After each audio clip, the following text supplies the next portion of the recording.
welcome to episode 447 of Retro Encounter, RPGFan's weekly podcast of many topics. I'm Mike Sollosi, and listeners, we're here for a very retro episode of Retro Encounter. This is a game from well over 30 years ago, but the version I'm playing is less than even 30 days old. But before we get into that, well, let's just get into it. It's Dragon Quest III. It's a game that many of us love, including myself and three other panelists. But who are they? They are Zach Wilkerson.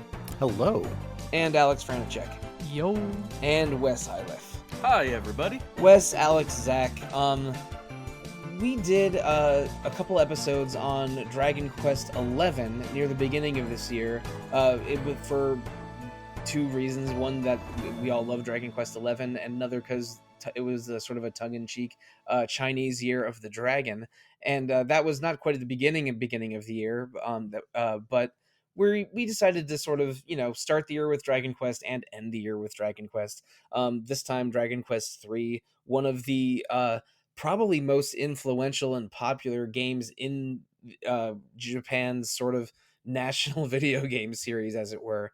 If listeners, have you ever heard of a rumor or a story that the Japanese government made a law that Dragon Quest games are only allowed to be released on weekends because releasing them during the week was too disruptive? That's not exactly correct. But basically what happened was, after Dragon Quest 1 and 2 were so hugely popular and Dragon Quest 3 was going to be released soon, the National Police Board, which is sort of the governing body for all the police in Japan, asked Enix directly if they could please release Dragon Quest 3 on a weekend instead of a weekday, because when Dragon Quest 2 happened, so many people missed work and school that it was a problem for security. So Enix acquiesced, and even though there's no codified law about it, Dragon Quest 3 is why Dragon Quest games always release on weekends in Japan. There was a story confirming that when former RPGFan staff member Kim Wallace, when she was writing for Game Informer, asked that to Yuji Horii during the rollout of Dragon Quest XI in 2018. So yeah, that's a story only tangentially related to today's podcast, because what we're doing is celebrating Dragon Quest III, a excellent NES RPG that became an excellent Super Famicom RPG, then an excellent Game Boy Color RPG, then an okay mobile port RPG, and now most recently an HD 2D remake, which is available on many different platforms. That remake came out in early November, and now we've all had a chance to play it and are releasing these podcast episodes in early December. But that was a rambling sort of introduction to Dragon Quest III. Let's talk about how each of us individually have a personal history with this game, if any, starting with someone who I know goes way back. Wes, what is your relationship with Dragon Quest III? So when I was a kid, the only Dragon Quest game I owned was Dragon Quest 1, but I rented the other ones a whole lot. And I remember Dragon Quest 3 being, as a younger kid in elementary school, simultaneously way more overwhelming than the rest because of the class system, but also way cooler because you could make this big, elaborate, different group of parties. And, when you're renting games, you often find yourself having to restart it. So it's entertaining to, as a kid, to replay, but try something new each time and see how all the classes differ. I've replayed it plenty of times since then, most recently with the old Switch release, and now with this HD 2D remake. I guess I'm back at it again. Yeah, that Switch release is basically the mobile Seeds of Salvation re-released onto the Switch with probably better movement than the touch controls. But worse, a lot of other things. Yeah, that's not the best version of the game. But Aleks, I think that you don't have as much history with Dragon Quest III as the other three of us. Is this your first time playing the game? It's not my first time playing the game. It will be my first time beating the game. I did actually try a couple of years ago that Switch port you were just talking about of the mobile version. And the reason I kind of fell off of it was because of how dissatisfied I was with a lot of aspects of that version. It had this really weird kind of aesthetic clash where it would be the backgrounds were kind of based off of the SNES version and were pixelated, but then the sprites were fully HD. And it created this really weird like visual inconsistency that I didn't like. The audio didn't sound that great either, from what I remember, and it just performed kind of poorly on top of that. Like it couldn't even reach like a decent 60 frames per second. So I ultimately ended up dropping that game kind of around the midpoint when I was like trying to reclass my party. And I just, yeah, kind of got frustrated and dropped it, thinking, oh yeah, and also the HD remake got announced around that time, so I was like, okay, I'll just play that. But actually, unlike the rest of the panel, that's actually not the version I'll be playing. I'm actually playing the original NES version this time. I mean, it's retro encounter, right? So why not go back to the roots and see what's up? I like looking at kind of original versions of games, and I gotta say that this game kind of holds up like as much as an NES game can. Like it feels sort of like a Legend of Zelda or Super Mario Bros. 3 in terms of like being an NES game that kind of got it right, and despite like some clunkiness in terms of like UI and quality of life things in general, like this is like a well balanced, surprisingly well translated NES RPG that I'm actually having a great time with. So, I mean, there'll probably be some discrepancies in terms of my localization spell names versus yours, but I feel like we will be able to figure that out. So, yeah. Right. I misunderstood you a little bit before recording. A while before recording, you told me you were playing the NES version and that you had never beaten the game before. But I must have missed that you did attempt this at one point or another. And it is true that Zach, Wes, and I are all playing the recent remaster while you're playing the original. But the I mean, most of the events and content is the same between versions. This recent remake has a bunch of additions, but in spirit, it's extremely faithful to the original. But we will be talking about version differences throughout this episode and next week's episodes. Of that, I'm absolutely certain. But Zach, I think your origin story with Dragon Quest III is maybe a little bit more similar to Wes's than to Alex's. How far back do you go with this game? I mean, I go all the way back. I played it maybe 3 or 4 months after release. My grandparents, I mean, I talked about this in my review of the game, were huge RPG fans, and I played Dragon Quest 1 and 2 with them, or Dragon Warrior 1 and 2 with them. And I played 3. I didn't get very far in 3 the very first time through because the class system, as Wes was talking about, was pretty overwhelming for me as like an 8-year-old. But and anything my grandparents were playing was something I wanted to do back then, and I just loved sort of like the classic vibes of Dragon Warrior in general. I didn't end up actually beating Dragon Quest 3 until like 2017. I played the Super Famicom version. It was the very last Dragon Quest that I ever beat, but I still really enjoyed it, and I've completed the game at this point, and you're right, Sollosi. Like it still feels very much in the spirit of the NES original, in a way that a lot of remakes don't. Updating it, but like as I think Aleks accurately pointed out, it doesn't need a ton of updating to be what it is and still be excellent. And that is my experience with it as well. Yeah, I mean, this is a very grand adjective to throw out, but this game really does feel timeless. And Mhm. I mean, you can sort of feel the NES DNA of this game as I'm playing the most recent HD 2D version. And there's a lot of UI changes. There's even a lot of sort of skill changes and new tricks they give you. But in terms of just the plot and the event flagging and the core of what the game is, it is the same. I'll do my version of a Dragon Quest origin story now, though I think I've told this many times on previous podcasts. When I was getting into RPGs, my first RPG was Final Fantasy II, which I played at a friend's house during a sleepover. But I didn't have a Super Nintendo at the time. I only had an NES at home.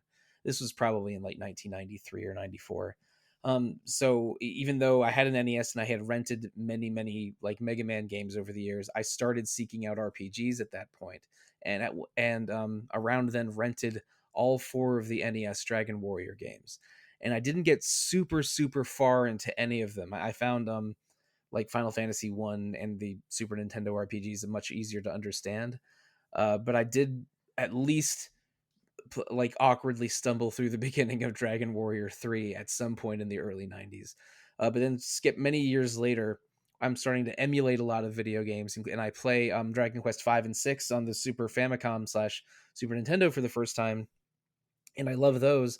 I seek out ways to play the older Dragon Quest games, and I end up playing, or I'm buying at a thrift store the Game Boy Color version of Dragon Warrior 3, and the 1 and 2 Game Boy Color version as well. And that's how I first beat all three of those games, 1, 2, and 3. I played those on Game Boy Color first, and Dragon Quest / Warrior 3 on the Game Boy Color is a sort of great version of the game. I had a lot of fun with it. And that was also around when I played Dragon Quest 8 for the first time. We got the name changes from the old sort of Blazemore, Blazemost spell names to the Automatopoeia style names, which are a more faithful translation of the Japanese names, because they're all Automatopoeia in Japanese as well. And then after that, we got those really good run of Dragon Quest games on the DS, and we were sort of off to the races. But so yeah, I've only beaten Dragon Quest 3 the one time on Game Boy Color. I messed around with the Super Famicom version at some point or another. I have not played the mobile version, even though I think I bought it on sale once, so it's in my Switch library somewhere. But this playthrough is really my first time making a sincere effort through Dragon Quest 3 in about 20 years. And so it has definitely been long enough that I went into it guilt-free. I was of exactly the right mindset to play a Dragon Quest game again, and I absolutely had a blast. I wasn't sure when I would finish the game, timing with our podcast recordings, but I beat the game last night, so I'm I intended to sort of play at my own pace, but I got a little too excited over the weekend, and I've already rolled credits and started nudging around the post game. But let's go back to the very beginning of the game. Quite famously, Dragon Quest III begins with a personality test ? You choose your main character's name and gender and overall look, and then by a mysterious voice answer a series of questions, and there'll be questions about your personality or your sort of beliefs, like some of the things they ask you, do you believe that a promise absolutely must never be broken, and and things like that. And after they ask you about 7 or 8 of those questions, you are dropped into a sort of moral dilemma scenario, which is like some RPG navigating, and with usually a decision at the end. Like there's when I did it, I was in sort of a king's court, and I overheard the queen excited about invading a neighboring nation to steal their jewels, and then the king um like ordering his army to invade because of an unprovoked attack, and then sort of the minister asks you, hey, should you follow the king's orders no matter what, even if it's wrong? And so that's one of several scenarios you can do. I don't know who to start with exactly. Let's land on Zach. Um, what do you think of the personality test stuff at the beginning of this game? I think that every time I play it, I kind of forget that it's there. Like the personalities are such a huge part of your stat growth in this game, right? Like it's such an important part of determining, like, sort of, what categories your characters are going to fit into. But I've never really thought that. I actually can't remember if it's in the NES original, but I've always thought that it was sort of like it was sort of there, but I never paid a ton of attention to it, and it was cool. Like, I got lone wolf this time, which I'm like, yeah, that sounds like me. But I never really thought a ton of it, especially coming off of something sort of vaguely similar with Metaphor, which was certainly executed better. But yeah, I think it's fine.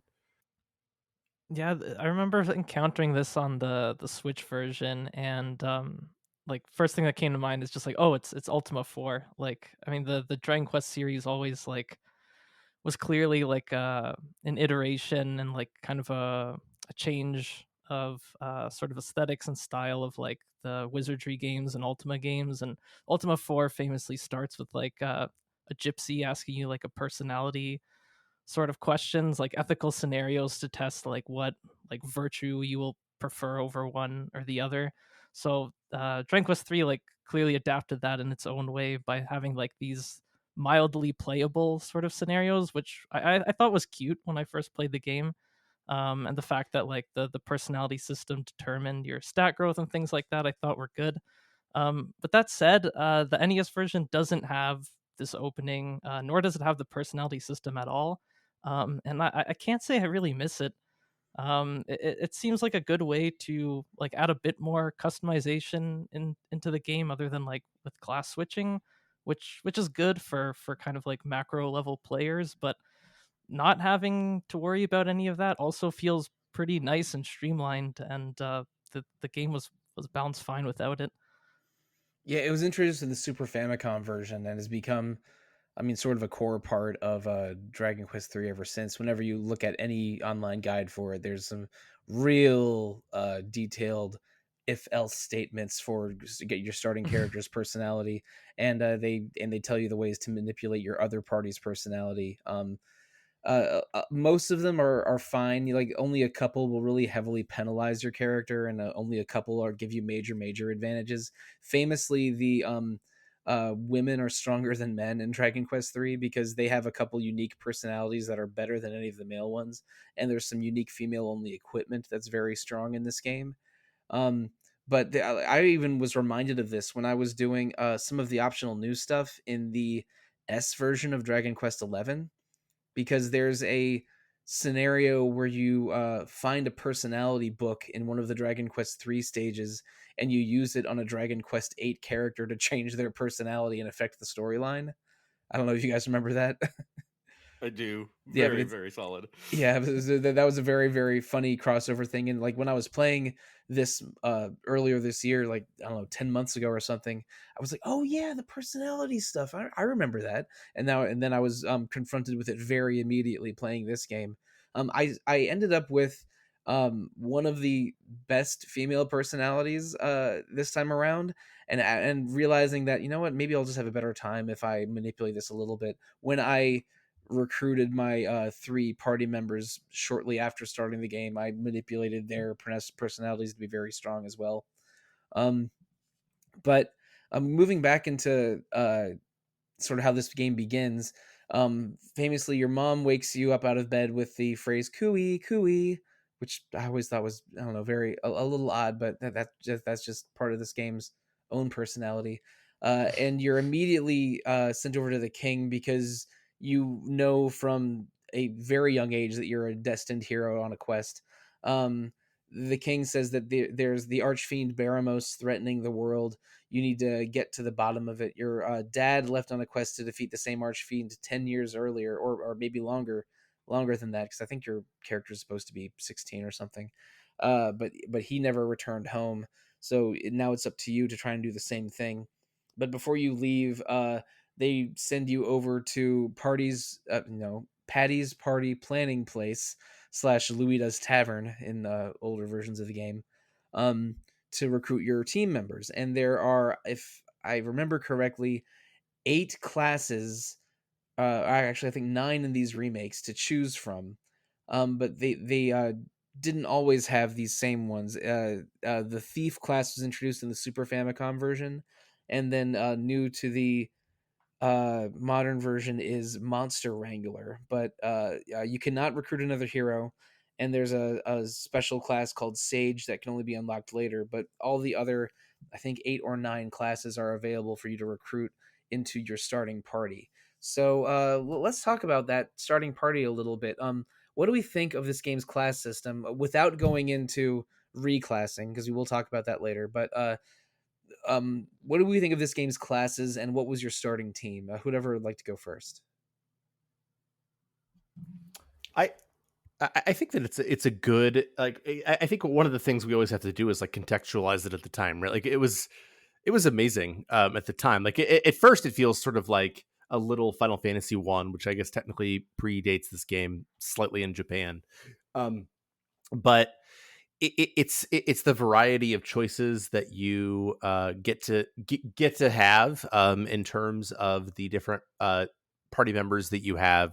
And it's kind of hard to talk about it, I guess, that talking about like reclassing and how all that works, but I still like that there's that variety and that you can sort of change your choices as well. I'm not sure, again, I can't remember in the NES version, but like, let's say for like this time around, like I grabbed a warrior and I was like, hey, I don't really want a warrior. I forgot that I don't really think that like they're very good. So I dropped them and I grabbed a martial artist instead, um, who was like a total truck for me like the whole game.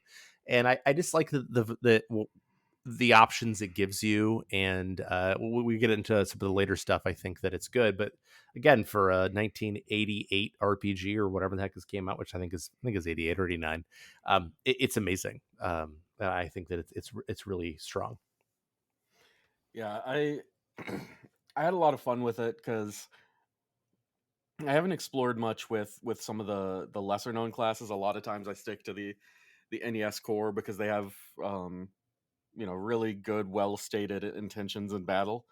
But this time around, I had all these fun new classes to play with. So I took a thief and a monster wrangler along with me. And I mean, the monster wrangler I mostly took just because I heard it was broken, and that just sounds fun to me.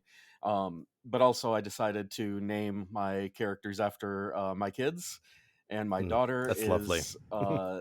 is basically queen of all beasts. All animals love her, and she loves them. So it only made sense to make her into my monster wrangler. Uh, and and honestly, being able to create your own characters and being able to customize them, especially in this remake, and make them, change their hair color, change their head style, like do a little bit of thing to give them continuity when you switch their classes, is really stinking fun in a weird way. Like I absolutely No. love little touches like that. Yeah. Even though the battles are all first person, you also get to see them from behind holding whatever weapon they've got, and like those are the little touches that make me really invest in a game. And as if I wasn't already going to be invested in a remake of Dragon Quest 3, like those extra little touches really sold it to me and got me a little bit more interested in playing with class switching more than I ever have in previous playthroughs. Yeah, I mean, I think that like that idea of naming it after your kids is just lovely. I think that's awesome. And I also like that a lot of the classes have like little bits and pieces. Like for example, like I never touched merchant or thief until the end game just to level them up and be like, hey, what are these classes like? And I'm like, oh, some of these abilities would have been super useful for me. Or Gadabout has some abilities this time that are useful, which is just like a joke class that is there only in previous versions to have an easy way to level it up to Sage. And so I think that like this little bits and pieces that they gave you in this version to make some of those classes a little bit more viable and have like a little bit of like, hey, like if you had like, I don't know, it's like the thief class, I think, that allows you to see if there's like a hidden treasure on a map. That's super useful. I wish I had that when I played through the game. And so I think that they do enough to encourage you to move off the NES Famicom beaten path. Yeah, I think it bears mentioning that what classes are good or less good or the best has really changes from version to version. The thief was so powerful it was almost busted in the Super Famicom version because in the in older versions of the game there really wasn't a resilience stat. Your agility stat also contributed to defense alongside of your armor. So the ridiculous speed of the thieves and fighters made them considerably better than warriors. But in the original NES version, there wasn't the thief wasn't in that, and the fighter slash martial artist had way less viable equipment.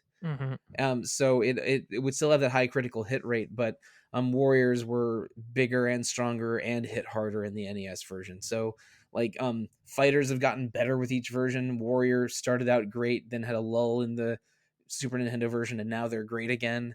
um Sort of Sage is so strong that it almost makes mage and priest a little bit irrelevant in the end game. So I personally think that having a mage and a priest, or at least one of them, is excellent at the beginning of the game, but then it's worth reclassing them into something better that has, more, that has sort of a better selection of equipment or better stats for the end game. So I went into this with a lot of RPG optimization instincts and a fair amount of knowledge about these games. So I think my class setup was identical to Wes at first. I had a hero, a monster wrangler just to try out the new thing, thief because I knew their skills would be really useful, and then a priest. But then then playing the game and discovering how really busted and powerful those monster wrangler skills were, and how well they interacted with the new monster catching system, I reclassed them into more monster wranglers, and then had a final team that was sort of a hero, a sage, and then 2 physical jobs, all with monster wrangler skills. So like I had a lot of fun messing around with this class system, but it started out as hero, wrangler, thief, and priest. I mean, these classes, they have informed Dragon Quest a lot going forward. Each character in Dragon Quest IV is a rough approximation of one of these jobs. Um, in Dragon Quest 6 and 7, there's a sort of branching class system that mostly starts with these with this handful of jobs in Dragon Quest 3. They did an even deeper version of those for Dragon Quest 9, and very recently Dragon Quest 11. Your 8 playable characters are basically new approximations of all 9 of the original jobs, other than merchant, which is folded off into one of the NPCs you meet early on in that game. So this class system is not the first Japanese RPG job system, and definitely not the first RPG job system. It borrowed a lot of ideas from both video games and pen and paper sources, and sort of forged its own identity as a Dragon Quest job system that we still see reverberate into the most recent games. So it ended and again, like even the NES version of it, Aleks can attest to, is pretty functional and fun to play around with. But we're going to revisit this job when we talk about reclassing a little bit later this episode. Um Early on, like the king sort of sends you on a quest to explore the starting continent that you're on, and you end up going to a town to the north. They have you seek out the thief's keys so you can unlock some of the red doors you've been seeing all around the castle and other places on the island. You take a roundabout way to a sort of an underground labyrinth system, with one end leading to a tower that's sort of the game's first main dungeon. At the end of the tower, you are able to find an old man that gives you the thieves' key. Then you use that thieves' key to obtain a bomb called a wrecking ball in the most recent version from that another old man in that starting town. And then going back to the labyrinth, you're able to clear out a section of rubble from this that's blocking a tunnel. Then you enter another system of tunnels, and that leads you to the continent to the east of you, where you can sort of explore a much larger space. And Dragon Quest 3 sometimes feels like really you're just going between a network of old men that want to help the game's hero. There's just a lot of old hermits that just have a lot of advice and items for you, and sometimes you're just going from old man to old man. But like that starting small island or continent that has your hometown of Aliahan on it is almost like a tutorial that tells you the basics of dungeon navigation, the basics of event flagging. It's like, oh, you're gonna need to talk to everyone in town to figure out where you need to go, and then once you get that objective, that'll open more doors for you, whether it's a key or a new method of transportation or something. And then as your sort of gameplay space expands, and you can talk to more NPCs and explore more towns and find more places, sort of just visiting and figuring out where to go next, and then as you complete objectives, unlocking more things to do, is kind of the gameplay loop of the entire game. So I don't know if there's much to talk about for this starting island area, but once you get to the main continent to the east, the game really feels much bigger than before. That first town you visit is called Romaria in recent versions, and Romali in the original NES. What do we think of that place? I mean, it has one of the laziest kings in RPG history, but this is where the game kicks off properly, or at least for me. Like sort of the prologue is on your starting island, and now the game kind of begins. I mean, to me, like I was excited because there's the monster arena in the new version, Yes. yeah, which is just like super dumb. Especially like by the end game, like there are clearly monsters that are better than other monsters. But like there was something like weirdly thrilling about the monster arena fights and the monster arena battles. But like I think that I'm going to back up to the Alahan Island for a second. I think that I remember in the original, before I had, because of the new one, they give you like sort of like, hey, this is like where you're supposed to go next. They give you these little circles to go to this place or that place. They give you map icons, and the Right. mini map is maybe the most impactful change in the new version. Full Right. stop. It's significant, but I think that even without that, it's manageable, right? Like once you get the boat and all that stuff, which was probably next episode, but it becomes like a lot to sort of navigate and keep track of. But here, as I think you mentioned, in the Alahan Island, like I think it like sort of teaches you how to navigate the Mhm. world of Dragon Quest, and I think that's really important. In that it gives you that sort of tutorial ability, and then like then it puts you on a continent. It's a little bit bigger, and then it gives you a ship. It's a little bit bigger, and then eventually it puts you in a different world. It's a little different, and I think that just like sort of the sequencing and the pacing here, um, after Dragon Quest II, which is so aimless and so like just go wherever, is really impressive. And you can still see that DNA here, and I think that's really powerful. That spirit does inhabit later Dragon Quest games, but I really do feel like in Dragon Quest 3 they guide you very specifically on what you're supposed to do on the starting island, and then for the rest of the game, like basically you just need to keep doing that same kind of explore, discover, talk to everyone, achieve goals loop, but your game space just keeps getting bigger and bigger until it's the whole world. I think there's always this purity to an early Dragon Quest game, like not a game early in the series, but the early part of any Dragon Quest game, where you're starting to kind of learn that game loop, where you're doing those introductory things, trying to grind for enough money for the next equipment upgrade, and you're getting a feel for how all the different characters work, and you're starting to explore a little bit larger and get a feel for what the world is like.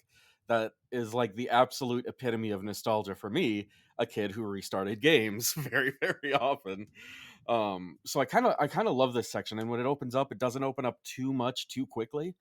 And bang on about the monster arena. I'm a sucker for collecting monsters, and adding that to this Dragon Quest game was just an absolute win for me. Yeah, the other thing that's great about the design of Aliahan Island is just how well it works with the introduction of like the class system as well. Because like it's basically like you have this little like space you're starting off in that you're like slowly starting to level in. But you can actually change your classes like you couldn't in like Final Fantasy 1, for example. So you can mess around in the island a bit, see how like your current composition is working out for you, how much you like it, and then if not, you just go back to the tavern and you just try out something else. Like there's so little you're not really being punished at all for like trying things out in this early stage. The game's actually like encouraging it, and then when it actually gives you like kind of the goal to find the portal, get off the island, it's like, okay, lock in your party now because you're going to be stuck with this composition. So it just does a really good job jiving with the class system, and also just yeah, I love the way this game kind of controls like the space you see on the overworld map to kind of like flag points of interest.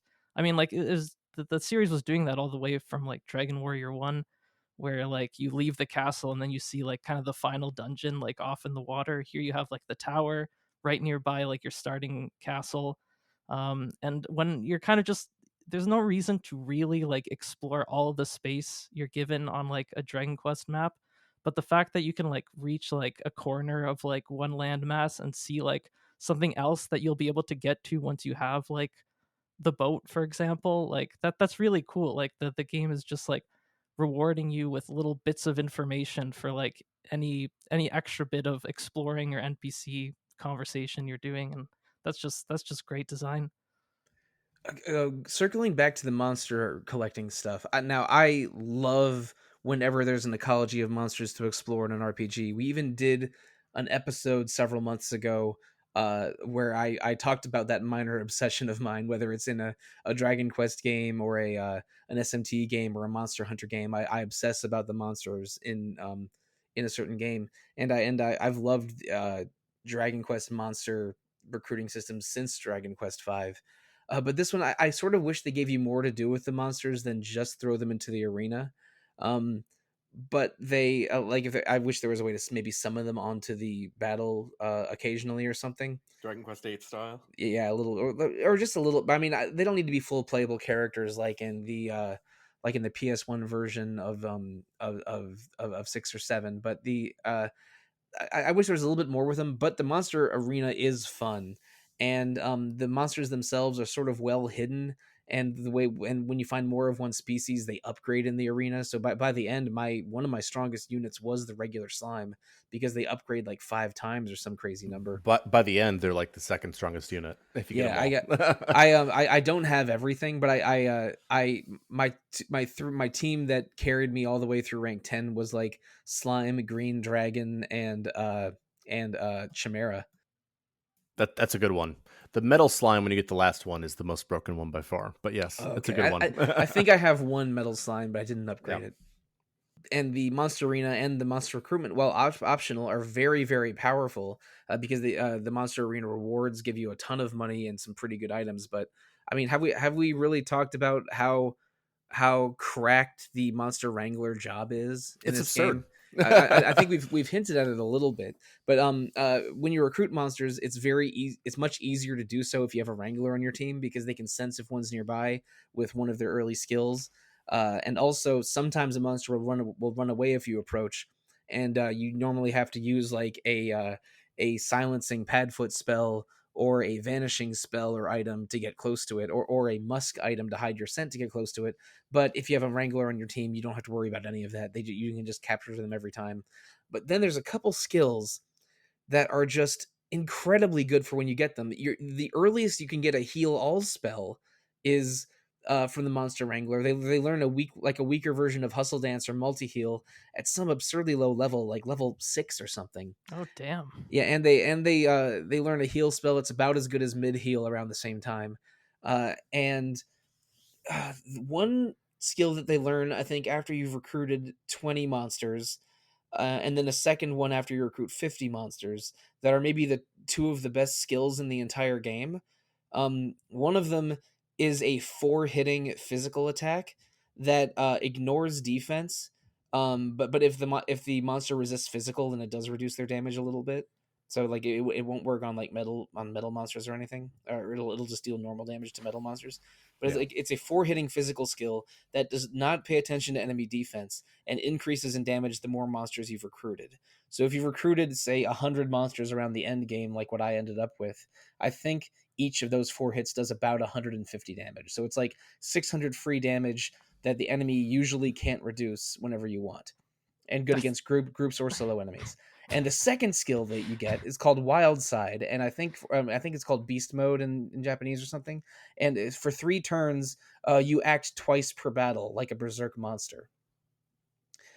So and I think that you get that one at 50 monsters. So if you have after playing through the first game, half of the game with a Wrangler, and seeing how strong Monster Pylon and Wild Side were, I was immediately like, I need to give these skills to everyone. So I reclassed my other teammates into Monster Wranglers to give them Pylon and Wild Side, and then reclass them into a final party later. But the Monster Wrangler is, I think, here to first, it's just fun having a game that's over 30 years old have such a new impactful thing like a new job. That's just fun already. But second of all, they specifically designed this class to be a little bit overpowered, especially if you take advantage of reclassing, and allow you to more easily interact with one of the game's new systems, the monster recruiting stuff. So yeah, unless you want to make the game harder for you, I absolutely recommend having a Wrangler, or at least Wrangler skills, on your team at all times. I mean, true story. Like, there is the normal post-game boss that's been around since the Game Boy Color, and then there's a new post-game boss they added as well. And I actually don't like. I was looking at all the skills and thinking about all the different ways I could approach those fights, because you have to kill them in a certain number of turns. I actually don't think they'd be possible without 3 characters who have Wrangler abilities, at least Pylon. I actually don't think you could do it in the turn count. Okay. I'm gonna dispute you a little bit. I did see one strategy that is actually stronger than Pylon. Interesting, okay. But it does use Wild Side. Okay. There's a thief skill called Persecutor, and it deals it deals 6 times the damage of a regular attack if the enemy is asleep or confused. Okay. So they have a setup with wild side, and then one character using sleep slap or something to make the monster, because that boss is vulnerable to sleep. Mhm. And then other wild siding characters using Persecutor 4 times in a row, which will deal several thousand damage on your possibly Yeah. your second or third turn. That's But really interesting. yeah, but until you get to like some real specific metagaming like that, a combination of Pylon and Wild Side is the way to deal the most damage. Oh, and Oof can boost Persecutor as well. Sorry. Yeah. I was just saying, like, as a person who, because I was playing it pre-release, I was like, I can't figure this out, and then I was like, wait a second, this ability does like the most damage. I'm just gonna try that, and like it carried me through the rest of the game. So it's good to know there is something besides my completely brain dead strategy that works. But my completely brain dead strategy will also work. There are some good Monster Wrangler skills other than those two, although like those two seem to dominate for me. But they also give you a pretty good all hitting move for the beginning of the game. There's a couple healing skills that I alluded to. I see no reason not to give all of your characters Monster Wrangler skills unless you don't want to take advantage of reclassing. Like they're that good in the remake. But the remake also gives you 3 difficulty settings that I don't think the original game had. I think the normal difficulty is called Dragon Quest, but there's an easy version called Draki Quest if you just want to play through and without worrying about any challenging boss fights, and then a harder Draconian Quest for the real challenge hounds out there. But I was perfectly content to just play on the base difficulty and wreck everything with Pylon. Yeah, I played on normal mode too. I think if I was playing it not for review, I might have tried Draconian Quest, but I still think like some of the stuff in the late game is still kind of hard-ish, except for Pylon just, breaks everything in half. I was stymied around the middle of the game by one boss fight that's not in the older versions, that was added for the new version, and I think it's one that tripped up a lot of people, because it was it's in the mid game orb collecting segment, and it's a rather easy quest that didn't have a boss before. Excuse me, and now has an unpleasant surprise of a boss right there. Other than like very occasional unexpected challenges, this is not a very hard game if you have one or more monster wranglers on your team. I also think there's something nice to be said about that addition of monsters and whatnot, in that this game, the remake really cuts down on the grinding you need to do by not necessarily cutting down on the grinding, but by making it kind of part of your normal gameplay. There are, sparkly areas on the ground out in the world map that make it worth exploring, because you can find really good equipment in some of those. And going and seeking out monsters, not only are they sometimes in towns and dungeons, but they're in these, you see a big tree, a bigger tree than the others on the world map, and you go and it's a separate area that likely contains a monster or something useful. So all of the time that you would normally spend grinding is really just spent exploring every nook and cranny and being consistently rewarded for it. Go ahead. I'm sorry. And I'm curious what Alex would say about this, but like, yeah, I think that is one of the things that I think is most impressive about the remake. And I'm glad you brought up like the secret spots and sparkly spots, because like you get quest markers, right? Like, where you're supposed to go, what you're supposed to do. But like, I still found myself like exploring every nook and cranny. And even as a person who explored every nook and cranny, I didn't find everything until post-release. And I was like, okay, let me go look up where to find my last 6 monsters or whatever, or my last, 30 mini medals, because oh my goodness, I missed so many of them. I did not get close to any of the mini medals. And to your point, I don't think we've mentioned this yet. Forgive me if I spaced out and someone else did, but this is one of the first games to have a complete day-night cycle persist throughout the game. Like the game passes from day to night and back, and there's a lot of things that like monsters that only appear during the daytime or the nighttime or dusk. So like it might be worth it if you see a secret spot and there's no monster there, but your monster detecting skill says one might be there, then waiting until the next daytime phase and checking. Like there's a lot of, they give you a lot of things to explore, and there's a lot of hidden things, and sometimes they're pretty well hidden.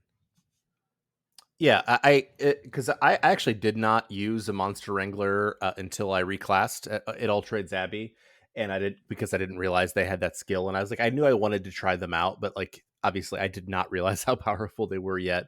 And so one of the things that I thought was frustrating in the early game was I was like, I would walk through a secret spot, I'd walk around it, and I'd be like, hey, there's a good possibility there's a monster here, but I don't know.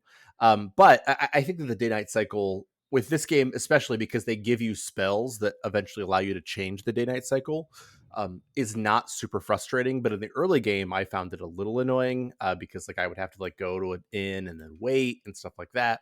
But it's still just like it's incredible that it even exists, right? Like in an NES RPG.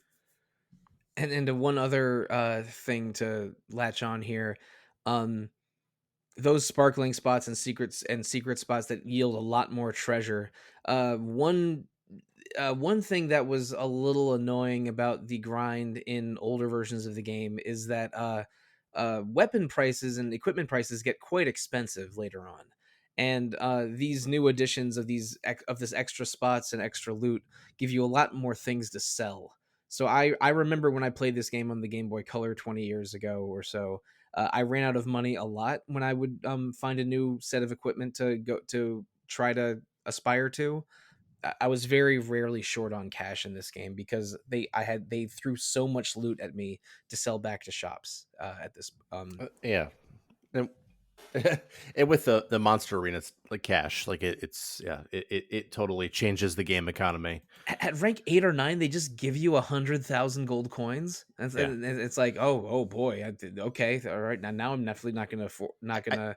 I think rank 11 is like 700,000, which you can only do in the post game. Okay, yeah, I unlocked a special rank 10 in Jipang right at the post game. I didn't check 11 yet.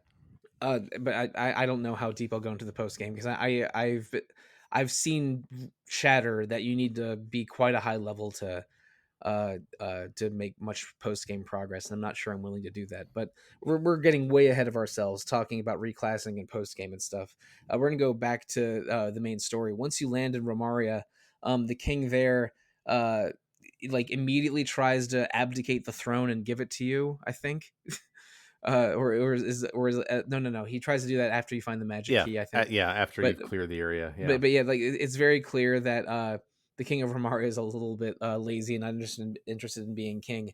But they acknowledge you as a hero from the beginning and tell you that you won't be able to get much further without a magic key. So similar to how you found the thief key on the starting island, you explore the surrounding towns, and eventually make your way to a town that I think was called Isis in the NES version and has been renamed Ibis, and which is a vaguely Egyptian themed area where a pyramid dungeon has the magic key at the top, which allows you to start to unlock blue doors once you have that item.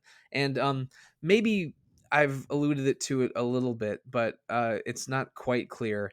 Um, Romaria is at a sort of a peninsula area in the mid north section of the map, and Ibis is in sort of the north end of a desert and a large continent immediately to the south. If you zoom out, um, this game's world map looks a lot like the map of the actual modern world, and that's not really clear to you at the starting town, which is in the middle of the Atlantic Ocean in this analogy. Um, but the world map looks like the real world, which is a fun little twist. And Dragon Quest games, really starting with this one going forward, almost every town has accents or mannerisms that are inspired by a real world nation or a real world civilization. And this is the game that started that, where but because of modern localization, everyone in Romaria speaks with a vaguely Italian accent. Ibis is clearly ancient Egypt. Mahabharata is clearly India, because I mean the Indians' name for India is Bharat, so that was an easy pick there. The All Trades Abbey, which is the Temple of Dharma or the Tower of Dharma in older games, is I believe Tibet, but it could be it could be Nepal or Bhutan or a similar country around there. This game even has a country called Jipang that's clearly sort of a pre-imperial Japan. So yeah, this is the. Dragon Quest games are often a melange of accents and cultural clumsiness that I find quite charming nowadays. But this is the game that kicked all of that off with their vague approximation of the real world. But I think your starting island is maybe supposed to be Mua or Atlantis or something, because it's the one place that doesn't have an obvious real world analog. After you bring the magic key back to the kingdom of Ramaria, the king tries to make you the new king. You can, I think you can accept, but then eventually you have to leave. With the magic key, you're able to go to Portugal, which is Portugal.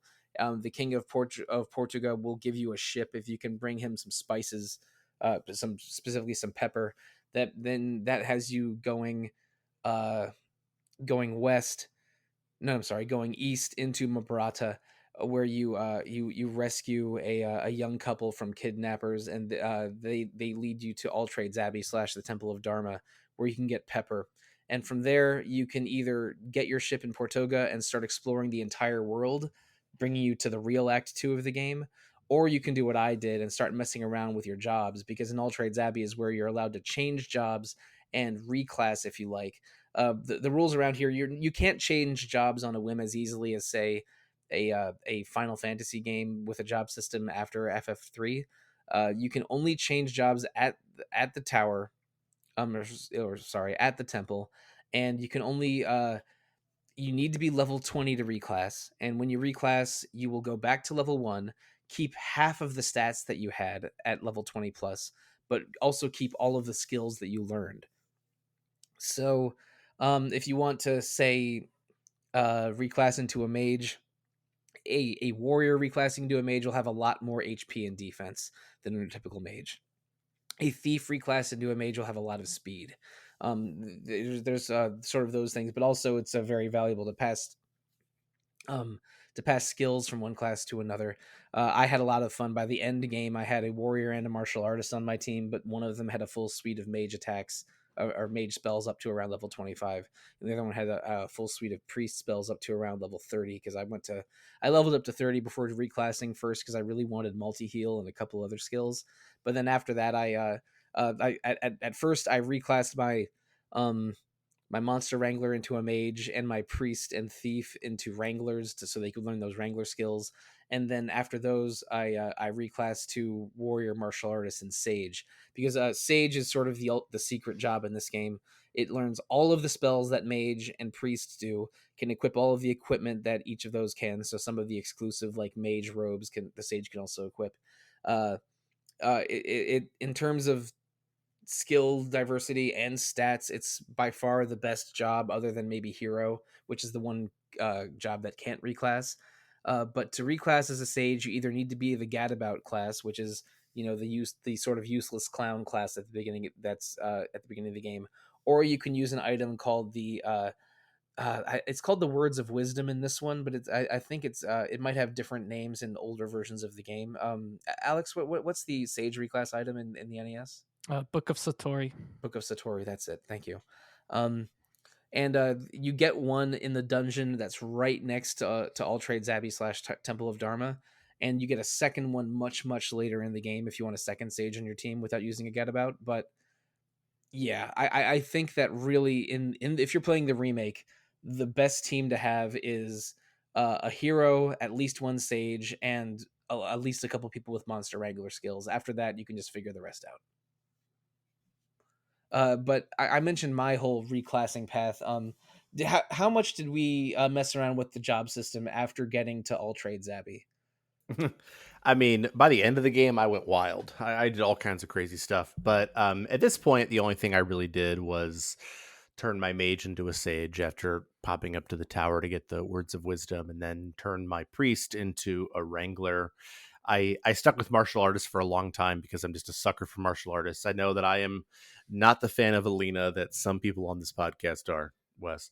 Hi But there. I am a big fan of Alina's. Like I wanted my martial artist to stick with me.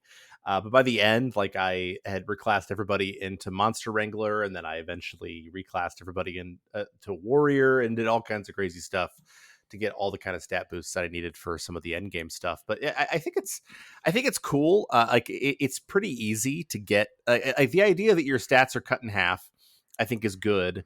And I think the idea that the abilities carry over is also good. So it gives you some flexibility with messing around with classes and messing around with the different vocations, as they call it in the recent version, without punishing you dramatically for it. And there's always a reason, even when you hit level 20, that like it might be worth reclassing. And they make it very clear in the remake that it's worth your time to consider reclassing. And I think that it's just flexible enough to still be interesting without being overwhelming or as intense as something that even like, I don't know, even like a Final Fantasy V eventually becomes. And so I think that it's, for the time, just like an amazing job class system. And I'm curious how it works out on the NES. There's a lot of skills and abilities in this job system, but again, there's only, I think, even in the very recent version, I think there's only 10 jobs. So it's not, and which is less than half that you'll find in a Final Fantasy V. So it's not that overwhelming because there's like the number of jobs is not overwhelming, but it's quite versatile what you can accomplish with it and the overpowered characters you can end up with. Yeah, I kept it pretty simple for mine. Obviously, I didn't have access to the apparent brokenness of the monster wrangler, but I made do. My starting party was a martial artist, a priest, and a merchant, because I'm not sure if like merchant maybe isn't quite as good in the remakes, but up to level 20 in the NES version, the merchant is basically like as good as a warrior because they can equip pretty much the exact same equipment, other than like the giant shears. I don't know if that'll even sound familiar to you guys.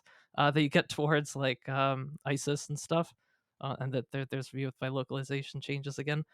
But yeah, I changed my merchant into a sage because they really start falling off with stat gains later. And that's been good because now I actually have like access to offensive spells. I feel like maybe vocation changes are more incentivized in the remake, it sounds like, because it has been like it was quite a grind to get my sage up to like even just being able to like tackle a dungeon without like fear of dying, or without like not feeling like I don't have like an extra like viable offensive option. So it was definitely felt like an investment to do the class change. But now that I have like the sage up to like almost level 20, still lagging behind the rest of my team, I feel like I have a pretty well balanced party. The priest is kind of falling off in terms of strength, but one thing I have appreciated about the NES version is that, like, compared to what it sounds like you guys have been describing, like, basically regular enemy encounters can be quite intimidating and tough to deal with. So just having like the priest with abilities such as like sleep or the fuddle, like whatever makes them not attack as well, using those sort of like support skills and status inducing skills, I've been using those like a lot more than I pretty much ever have in a Dragon Quest game, and it's made even like basic enemy encounters like a lot more strategic. So I'm not sure if I'll need to be reclassing the priest, because between that and just like healing, because the monsters hit pretty hard in this one, I feel like I have all my grounds covered. The only thing I was also considering was martial artist, potentially reclassing to a warrior, because they really don't have many new pieces of equipment at all for the rest of the game, from where I'm at. Yeah, I But think in the original NES version, their strongest weapon is a fire claw. I don't think there's even the fire claw. I think Oh, it's like really? the iron claw, and that's it. Then you're just I thought there relying was on one like, after that, but I know that they added more martial artist equipment in the Super Famicom version for sure. oh, there's a gold claw, but it's a cursed item that increases your random encounter rate. So Yeah, I you don't get think you I'm get gonna that bother in with the that. pyramid. That's in every version. But yeah, Yeah. yeah, the fighter is valuable to get a lot of speed on another if you reclass it into something like a warrior or sage, but is the fighter is a little bit undertuned in the NES version, and then possibly overtuned in the GBC version, and now it's a more reasonable place, I think, here. But they've always been good for a critical hit rate, and like Elena is like a platonic ideal version of an NES martial artist or fighter class. That's right. Yeah, I mean, I think the way this one's balanced is they tune most of the classes for early game. Like one valuable thing about the merchant is that enemies will drop more gold if a merchant's on your team. Yeah, that's And why I if it, had one. yeah, and if a thief is on your team, there's no like steal ability to use, but occasionally they will steal extra items in the rewards after you defeat an enemy. So that's really really helpful. But they also the thieves in the new version aren't as good as the slightly overpowered thieves from the Super Famicom version. The Super Famicom version also introduced a lot of new weapons like whips, which were sort of intended to be thief weapons, and now wranglers and other jobs can use whips and boomerangs. But the way I think they're balancing this one is like thieves and merchants, and to a lesser degree mages and priests, are sort of early game jobs that'll give you a lot of valuable skills. But then they fall off towards the end game, and they want the players to reclass those into something like a sage. But that is sort of me maybe taking too much of a long view on this, because when I was getting to levels around the 30s in the middle section of the game, my one character that started lagging behind the most by far was my thief, who was fast but couldn't do much else. He needed that reclass into Monster Wrangler more than my other characters did. But I'm really happy with how my team ended up, and the rest of the game was a breeze. The regular encounters, even in the most recent version of the game, can be dangerous, because there's like you'll run into enemies that can cast powerful spells or breath attacks that will chunk down your HP very quickly, but they also make you incredibly powerful. Like it's the enemies are strong, but you're stronger, kind of deal, if that makes sense. And if you don't reclass and you have sort of limited skills and limited stats in the late game, I think you will run into a lot of trouble in this game. But they give you so many tools at your disposal that I mean, I wasn't challenged by any late game bosses, but I don't think they completely defang this game's difficulty, because the earlier versions of Dragon Quest III are not exactly easy. Again, like they give you a lot of tools to be strong, but it can be a bit of a rough dungeon grind on the earlier versions. I remember really struggling with the Tower of Rubis, just because there was which is a late game dungeon, when I played the Game Boy Color version many years ago, but had a much easier time this time around because I could use Monster Pile-On every turn. But yeah, like this game is on the difficult side in its original versions, but now if you're playing the modern version, if you want that level of challenge, you should probably use the Draconian mode, because it's that same challenge is not there anymore. And I've been talking in circles a little bit, but I hope I'm communicating enthusiasm, because this is a super fun old school game. Like it really does feel like a dressed up NES game, the new version. But that is parentheses non-derogatory, because I had so much fun binging Dragon Quest 3 the last week and a half or so. After you take you have the opportunity to reclass at Altrade's Abbey and take the pepper back to Portuga. They give you a ship, and that really takes you to sort of the next act of the game. I think I would like to save that discussion for part 2 of the podcast, because we won't be burdened by talking about Dragon Quest III's influence or job system, and we can just talk about everything that you can do in the world when we record next week. But I mean, without going too far into Endgame, what Wes and Zach, what do we think of this version? And Alex, what do you think of getting this far in the game for the first time? Whoever would like to go first. I cannot express like what a good version of a classic Dragon Quest this is, and how ridiculously excited I am that we're getting 1 and 2 as well. Um, because this really does bring the original NES Dragon Quests up to a par with, if not like a, PS2 Dragon Quest 8 and farther era, certainly well up to, a good like PS1 remake level and then some.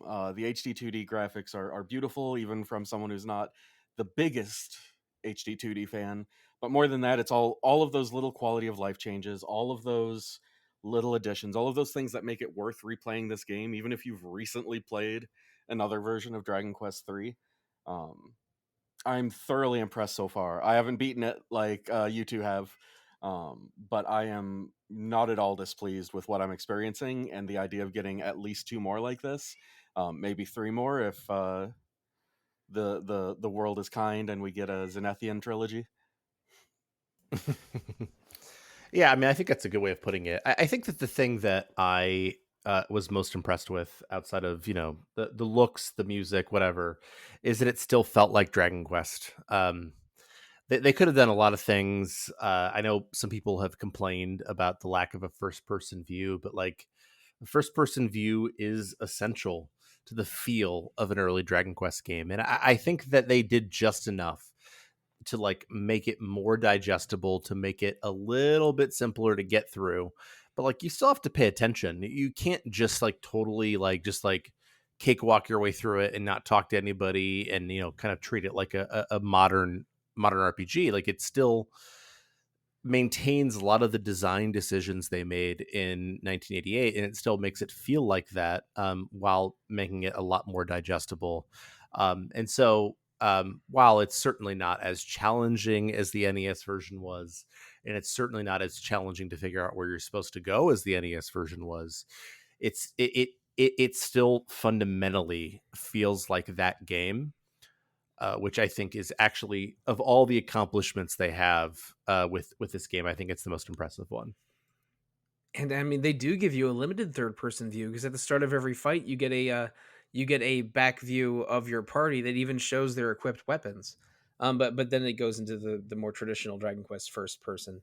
But like even just getting a third person view of Dragon Quest three's iconic classes, and even just being able to change your hair color and appearance when you create your character, which was not something in older versions of the game. Like every decision in this remake makes it more modern and more accessible and more resembling later Dragon Quest games.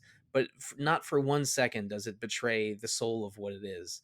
And and I think old school fans maybe would complain at this not being the exact same game, but they give you bigger difficulty options, and it is almost the same game, but but modernized for a new audience. I am. This just makes me excited to play more Dragon Quest. I mean, I beat this game very recently, and now I'm just excited for the remake of 1 and 2, and excited for whatever 12 is. This is a hype builder, and not a downer at all. And Alex, I know you're not playing the remake, but I mean, the NES version is holding up as well or better than you thought it would, right? Oh, for sure. I mean, it's been really interesting listening to you guys talk about the remake, and it's made me really, really excited to play it one day. It sounds like they modernized it in a bunch of ways that just make sense and make it a more accessible experience for modern gamers, while like keeping like the soul of the game, which is just perfect. But with that said, like the NES version, I'm really surprised at how well it's held up, and I also like came from playing the first two games, not in their entirety, but playing like a good chunk of them before coming to this one, and that also has made me like really appreciate why this game became so legendary, because it was such a significant step up in terms of balancing, in terms of its world design, like kind of mixing like a sense of freedom with like kind of gated progression. The class system is a lot of fun to mess around with, but it, at least in this one, it feels like you can never break it. Like it's always going to be like a degree of challenge. You could just like make it a little easier or harder for yourself with certain decisions. And yeah, I mean, it's just been it's felt grindy for sure. Like, don't get me wrong, I'm not telling people they should play the NES version over the the newer one, but there is like a charm about it. And in terms of like such an old game, me being someone who doesn't even really have much nostalgia for NES, like I started with SNES, that this game is hitting, and it's been proving itself. And I've been having like an immensely good time with it. So this is a legendary game. This is a game that even the original version holds up, and the fact that they were able to do such a good job with the remake, like kudos. It's a hell of a game. I have had an absolute blast talking about this game for over an hour with y'all. We haven't talked about the hero's dad enough. We haven't talked about the 6 orbs at all, but we're going to save all of that for part 2. I'm going to be equally, if not more, excited to talk about the second half of this game. But I'm afraid we're going to have to save that for next week. Thank you so much, listeners, for joining us on this episode. And I hope you're excited for some future episodes as well. After we talk about Dragon Quest III some more next week, we're going to be at the end of December. So that means we're doing our annual year in review episode here on Retro Encounter, which is typically the least retro we get in any given calendar year. This has been one of my favorite years in RPGs in a long, long time. We could be getting to hallowed 2017 levels with the quality RPGs we've had in 2024. So that is going to be a spirited discussion in a couple of weeks. But that'll be episode 449. Episode 450 is right around the corner in early January, and we're going to have something exciting planned, and maybe something a little tragic planned for that ominous day. But after 450, we are doing 2 episodes on Final Fantasy IX. Probably posting in January, but we haven't scheduled those exactly yet. So right now it's Dragon Quest 3, but I can promise I can promise episodes about 2024 and Final Fantasy 9 coming soon. But listeners, if you want to reach out to us, whether it's about Dragon Quest 3 or Final Fantasy 9 or 2024 games or anything else you want, the best way to reach us is to email retro@rpgfan.com. You can also find RPG Fan on Facebook, Instagram, Threads, Twitch, YouTube, Discord, always as either RPG Fan or RPGFan.com. If you go to RPGFan.com, you can find RPG news, reviews, features, other podcasts, something being posted every day there. And speaking of podcasts, Retro Encounter is only one show in the RPG Fan Podcast Network. There's also Random Encounter every other Monday about what games we're playing and RPG news, and Rhythm Encounter every other Monday about RPG music. You can review Retro, Random, or Rhythm Encounters on Apple Podcasts, YouTube, Spotify, or however you choose to listen to podcasts. But my favorite way for you to interact with us is to pay us money by going to rpgfan.com/shop. We have That's my favorite way you've ever phrased that. We have 2 storefronts on that website. One hosted by TeePublic, which where you can buy RPG Fan apparel and accessories, and a second hosted by Hyperplay RPG, which is a UK-based publisher where you can buy the RPG Fan Reviews collection, a 300-page tome of one-page RPG Fan reviews from over the years. And I thank the audience already, but thank you guys so much, Wes, Zach, and Alex. It is like when I talk about a Dragon Quest game with you guys, as I have with you and others in the past, it's just, I don't know, it's cozy, but also serious, and also just drills down to the core of what an RPG is, and is part of why I love podcasting about RPGs. We've podcasted about Dragon Quest games many, many times, and it's just a delight doing it again. Well, thanks for having us. It's a blast to talk about Dragon Quest. No It's doubt. a magical series that deserves all the love we give it, which is quite a bit. Right on. And if you want to give us some love online and not just by listening to us, you can find us in many typical corners of the internet. So let's tell the listeners how to find us, the panelists, starting with you, Wes. You can find me on Blue Sky at Lone Weasel, and only on Blue Sky, because life is better over there. Isn't it though? Man, I just I hear the opening chords to Mr. Blue Sky whenever I think of how better this site is to its alternatives. Zach, same question to you. You can find me on our Discord as Zach W. You can also email me, zachw@rpgfan.com. And now Alex. I thought about starting a Blue Sky account, but alas, you can still only email me at alexfranachek@gmail.com. And listeners, you can find me on Blue Sky or RPG Fans Discord or on Instagram. On all three of those places, I'm at Evoker for Dogs. Sometimes I wish that, I'm living life as a podcaster and working as an engineer. Sometimes I wish I could just reclass and be a thief and, just commit crimes in the name of good for the rest of my days. But I mean, that's why this is a video game and not real life. So, some people only want to steal in video games, so there you go. Yeah, that's puzzling, isn't it? Listeners, thank you, good night, and good luck.